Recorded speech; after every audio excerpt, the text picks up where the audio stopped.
Hello, everybody. Hello, Rich Midkiff, and I'm very happy to have you along with us today. We're going to have a quick interview to hear about your involvement with Malice Towards None. And before we talk about that, why don't we talk a little bit about how you see things in America in 2020?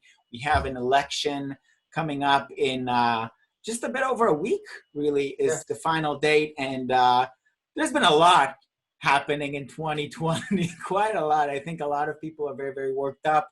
A lot of people have very strong feelings about what's been going on in the country. Why don't you tell us a little bit, how do you feel coming up to the election? Do you feel confident in the results of the election? Do you feel confident in what will happen in the country after? How did 2020, how was it experienced for you so far, and what are your expectations in the next couple of weeks? Well, I'm worried most about reports I see in the media from people that I consider to be reputable, to include what Braver Angels thinks about this coming up, that there's a lot of strife and worry and fear of potential violence and that sort of thing. I have good confidence in the election that we'll get proper results. How long it'll take, maybe not be. That could be a ticklish thing, but I have confidence in that. And I feel fortunate that I live in Charlotte, North Carolina. There's strife here, there's disagreement, but so far folks are pretty mellow. And the big North Charlotte and the area I live in, pretty mellow people. And I don't think probably too much of the talk is on media and not with just neighbors talking about it, probably. Not sure that I've got accurate information, but that's how it seems like to me. Yeah, definitely. I think that's interesting what you're bringing up. I feel like the culture in America has really shifted in the last maybe, even 5 years, but especially if you look like at a perspective of 10 to 20 years, I feel like we didn't used to be so polarized in our conversations and in our opinions. I mean, we had elections every 4 years, we went from Democrat to Republican and back again, and it was okay. We'd still meet for, a ball game or for a barbecue or a picnic. And it really seems like in the last couple of years, emotions have been running really, really, really high about this basic foundational aspect of American existence, that, we have elections once in a while and there's a change of government and we keep on, flipping burgers. How do you feel about that? I'm worried about it to the degree it's accurate. Along with what you said, I stop by Pew Research every once in a while. I stumbled across, I haven't seen it in maybe a year, but they did research on how people had been tracking for a while, how parents felt about their children, and if their child would marry somebody of the other political persuasion. And something like in the 40s and 50s and 60s, it was low, 2% to 8, 9, 10, 12% of the parents would be upset. Now it's up around 45, 55%. Of the parents would be upset in the last couple of years. So I don't think that bodes well. Or, I like what you said, people used to get together for coffee. I've heard older men, because I'm an old man now, rats, hate it when that happens. But I remember older men at a coffee shop, just political arguing, with each other, and get up and they say, okay, we still on for golf tomorrow? And walking out together. Yeah, I'll go, that kind of thing. But I don't see, I hope that's still going on. I don't see it. Definitely. And that ability to talk about political disagreement and still remain friends, keep our friends, still meet for coffee next day, it seems like something that's kind of been missing. Like today, it seems like we do less of arguing about politics and more of screaming about it. Right. You mentioned Braver Angels. Can you tell us a little bit about why you've joined Braver Angels? What does the organization mean to you? What we do in Braver Angels? My background was in large government organizations, one federal, military, and then the state of Alabama, and adult, you might say corporate education and training, development of employees and first-line supervisors, middle-level supervisors, developing training courses for those folks and doing other cats and dogs training. So I saw Braver Angels as interpersonal skills training at the time, and I thought, well, I could do that. And when I joined them, I'd been retired for about, gosh, I got to think about it. I've been retired for about 6 years when I joined. I've been 2.5 years a member. And they were doing, of course, meeting rooms at the time 12 to 25 people in a room. And I felt that I could, and I've taught interpersonal skills a lot. I mean, that's connected with one of my degrees. So I figured I would do that. And it worked out fine. That's why I joined, and I thought it was very needed. Along the lines of what we've already talked about, to get the regular folks on the street talking to each other. Mm-hmm. So that's the background of it. I've been with them about 2.5 years. And was there something else? If there was something else you asked about, I forgot it. Well, we have the elections coming up, and I know there's this initiative with Malice Towards None that's geared towards after the election is done and we have a new president in power, or maybe Trump will remain president. I don't know what the results will be, but last time we had an election in 2016, there was a lot of bad blood after the election. People were very, very upset. People were very angry at each other, and I think that was really a crucial point in the deterioration of how people related towards each other in the United States. So can you tell us a little bit about this initiative with Malice Towards None, what we're trying to do, and how you feel about it? How do you think it can help?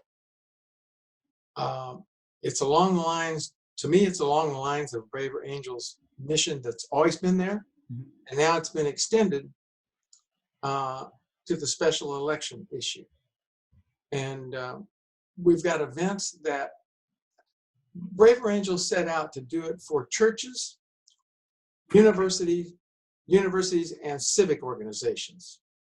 And they had programs planned prior to the election where you could orient who's ever there in the church members or the kids in the university class to the fact that we're having election strife is out there, and some pre-election events that they could do to get ready for the interpersonal skills and the relationship building that was required because the animosity is running high. So you had some pre-work that you could get done working up to the election. Also, we asked people to sign a pledge. And that's very interesting. I wish I had the pledge out. I don't know if I can lay my hands on it, but I'll find it later if we want to talk about it. But that was very interesting. And committing people to have some dialogue before the election and then continue after. And then the post-election, we had the same kind of thing developed for. The notion was we're going to have some people that are emotionally upset, who somebody's going to be the losers. Mm-hmm. And they're going to be emotionally upset, so they had a dialogue group. And all these can be done in a cafeteria with 14 people spread properly with COVID safety kind of things, or they can be done virtually online. And hold a discussion where people express themselves about the emotions that they're feeling and perhaps the bitterness towards the other group. And then the option was there. For instance, you had the people who were dismayed and the people who were overjoyed. Mm-hmm.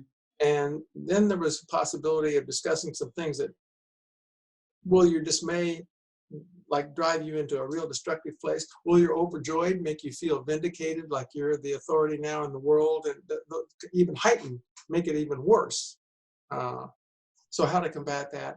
And then if the leader, the reason I like this a lot, the flexibility, you could have 2 churches in a city, big churches, decide to do this. And each minister and the staff that set up these programs, they have a lot of flexibility. The guides are there, ask them to follow these mandates, but they have choices. And one of the choices they have is, suppose my church is evenly split red and blues. One of them's happy, one of them's not. After we have those groups where we're all the same color, can we get together in early December and have a discussion? And all those are guided discussions to do the very thing Braver Angels is talking about, getting people together to talk about this conflict. So why don't you walk me through it? Let's imagine, for argument's sake, that this is late November, early December. I am, let's say Trump won, and I'm an angry Biden voter, or vice versa. Biden won, and I was very dedicated Trumper, and I'm very, very upset. I feel that maybe, the other side cheated, or I'm just angry at the other side. I'm afraid now my freedoms will be infringed on. I'm very angry. I'm very upset. I'm very sad, right? And I belong to this church, this synagogue, this mosque, whatever the case may be. Maybe I'm a student in college or something like that. and I belong to the social group, and I'm super, super angry. And there's other members within that social group who are of the other side. And they're all as happy as pie. They're gloating. They're pointing at me. I could, I don't know, strangle them. It's driving me insane. I'm very, very, very angry. Now, I come to this with Malice Towards None event as part of my congregation, my group, wherever the case may be. What can I expect? How's this going to help me? Because I just, I don't know. I want to pack up and leave. I'm angry. What good does this do to me? I think the good it does is, I was explaining this to one people and to a group of people, about 10, and somebody asked me, is Braver Angels reaching the extremes? And no, I don't think so. Braver Angels is working towards the middle group who lean right or lean left and are solid left or right. So the hope is, if you come to the meeting, there's some inclination that you do feel and think the way you do. Nobody's going to ask you to change that. But there's some sense that we have to rectify this within our own group. So the event would be, one of the things that was set up to do a fishbowl. And the groups would have around, I think it's 30 minutes. It's about 9 minutes per question. There are 3 questions. How is it that your side's values and ideas and policies are good for America? How are they good? 9 minutes on that. And there would be maybe 8 people all on your team discussing about what was good about our side. Then the other thing is, what am I worried about in this situation about my own side? The values, policies, leaders on my side that I have concerns about. What are they? And then the final question is especially if it's, how do the values of our church or the founding group in my university, what's it say on our motto? And what does that emblem mean? And what do the founders of this university encourage us to do? How does that play on me as a person? Have I got any willingness to do that or not? They discuss that among themselves. You don't talk about the other side, you talk about it among yourselves. Then after that, you debrief it, because there may be others in the group who listen to this. They're all on your side, and they listen to this. Then the next exercise, the last exercise that's done, is what can I do? It's an action sheet. You fill it out by yourself, then you share it in small groups or together. What can I do on my own to help bring the country together? I'm not going to get run over by the other side, not going to get run over by their ideas, but I'm going to voice mine in a powerful way. And how can I do, what can I do on my own? What can I do with members of my side to make a powerful impact in this point? And then what possible things can I imagine that I might be willing to do with the other side? And debrief that, and they're done. And then I wish I could remember better, Kilmer, but I don't remember if you get together the second time in December or something. That was actually the first meeting within the 2 or 3 weeks after the election. And then there's a second meeting with opposite sides there if the leaders of the organization wanted to do that. And how do you think it'll make me feel better? You know, if I'm trying to imagine myself, you know, my side lost after the election, and I'm really sad and afraid and angry. And how does this help me feel better? How does this help me remain, you know, how does it make me feel better towards the members of my group who are on the other side of the political divide? Great question. I'm fumbling through papers here. I'm probably not going to be able to find it. I can't find our pledge. I wish I'd have gotten that out. But there's a line in the pledge about rage, frustration, and hatred and animosity, something about that. And somebody in one of the meetings pointed out that you're basically signing that you're willing to hold meetings and commit to working with the other side to the degree that you can without abandoning your own principles. And the key word that I liked, I think that's relevant to what you asked, is it said that nobody's asking you not to have the frustration, rage, fear, and disappointment. The word is, I won't hold this. I won't use my own mind to either hold this in or hold it in a way where it's going to be destructive to myself and others. And talking about it in a structured workshop has a way to vent that in a healthy way, which is part of like a counseling psychology. Let people, Lord, one of the things I'd seen done in the counseling field ages ago was rage reduction with somebody who was on the brink of doing something dangerous. And the notion was they put them in a safe place with people who understood that they were going to rage. Yeah, been there. I've seen that and done it. And nobody held that against them. Like it wasn't personal. And they went, and usually it was very physical with pillows to pound on or working against forces and things like that. And then that was it. And the person came to a calmer place and breathe and was breathing and that kind of thing. Now remember, here's the last phrase. They were told, you have vented a lot of that rage and frustration, but it's still inside you. And you didn't hurt anybody here. You also haven't solved any problem. You've not solved one problem in the external world. All you've done is calm yourself, potentially reach a resolve to be better at walking into it, holding your own, that sort of thing.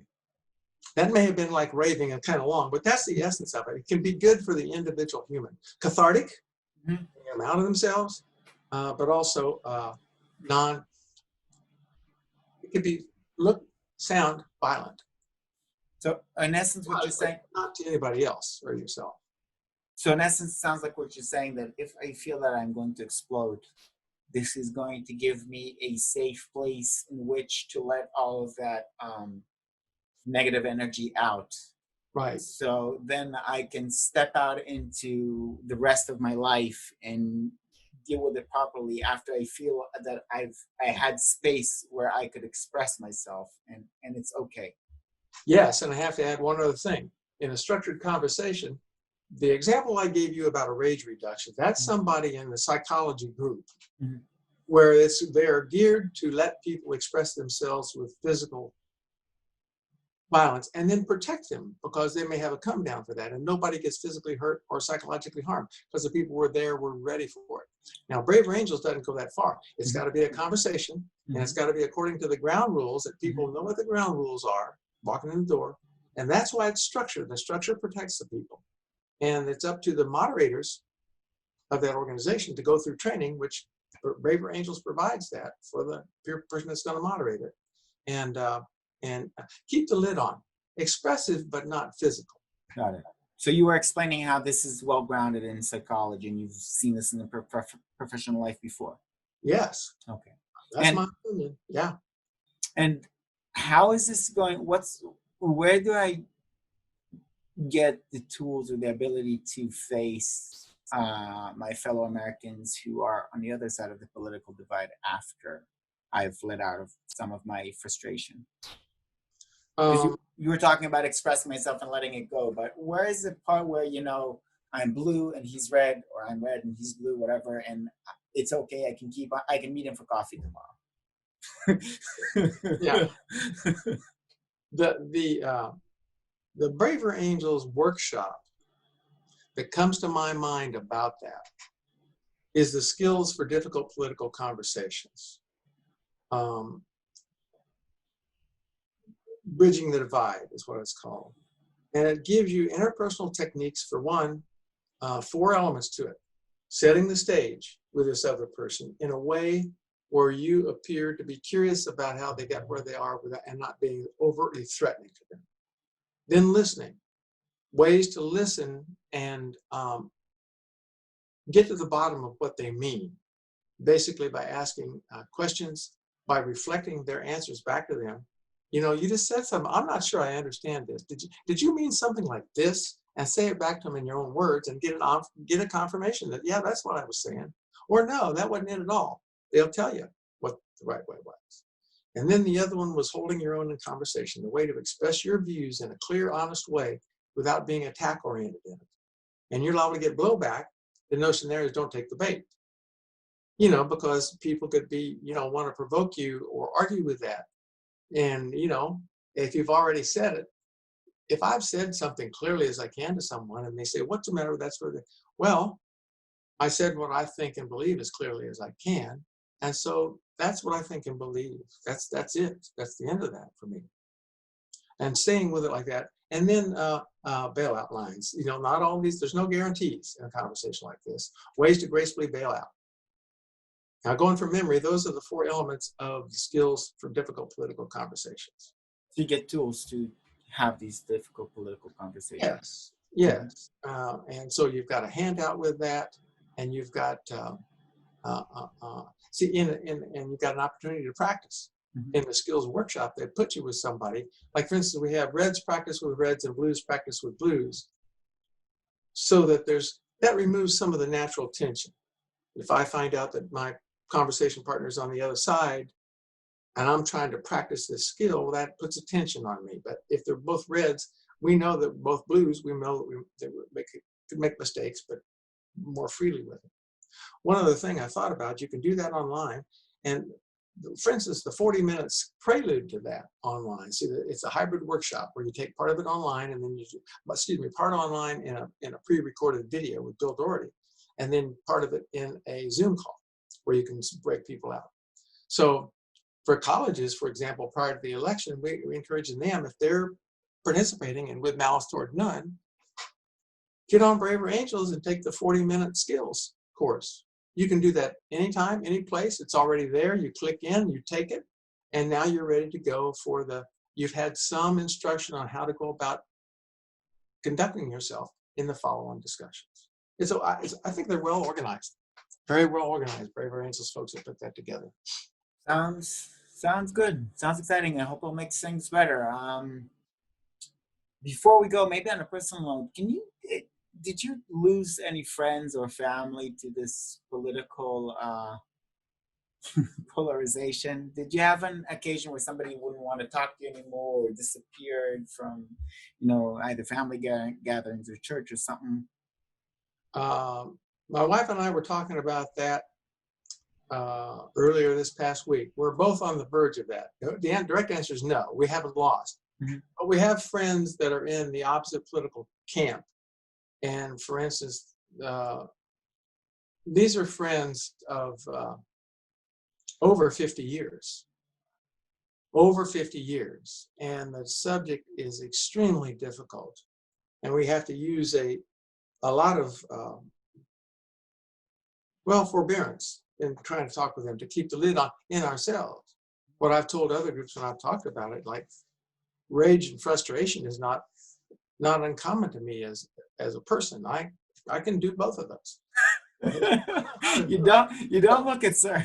Yeah, so it's a constant effort then to do that, and like all kinds of disappointment, like, gee, is this worth it? And that kind of demoralizing thought. So yeah, we both have done it, and we're hanging in right now. Things are okay. Good. Is it helping you any, Braver Angels, with Malice Towards None? You keeping a lid on it? Laugh because, yeah, it's helping me. Darn it, it's a lot easier just to rage. But and I do think it's psychological work, and it's also work in learning the skills, the interpersonal skills. But that's how it seems like to me. Good. Do you have anything that you wish for America towards the election? Like, how would you bless America? What would you wish for it? Oh, wow. I almost waxed political there. I think probably the main thing is remember community. You have a community, and I think we're up against forces. For instance, forget the politics, the good that communications like this has done for us and our children, and also the depersonalizing non-human parts about this, like you can't shake hands, can't give the other person a hug, those kind of things. Well, somewhere in a community,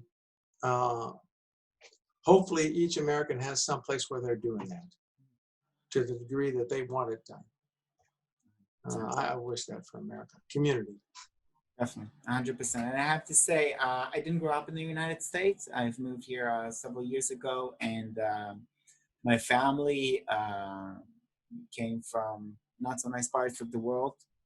And I grew up in a very nice country, but with not so nice neighbors. I had the honor of protecting my loved ones, serving there in the military. And America's a really nice place. A really nice place. No one here is gonna hurt you more often than not for being of a different sexuality or a different religious belief or whatever the case may be. Most Americans across the board that I've met are just really nice people, really decent, love to live, kind, helpful, and I really hope we can maintain that because.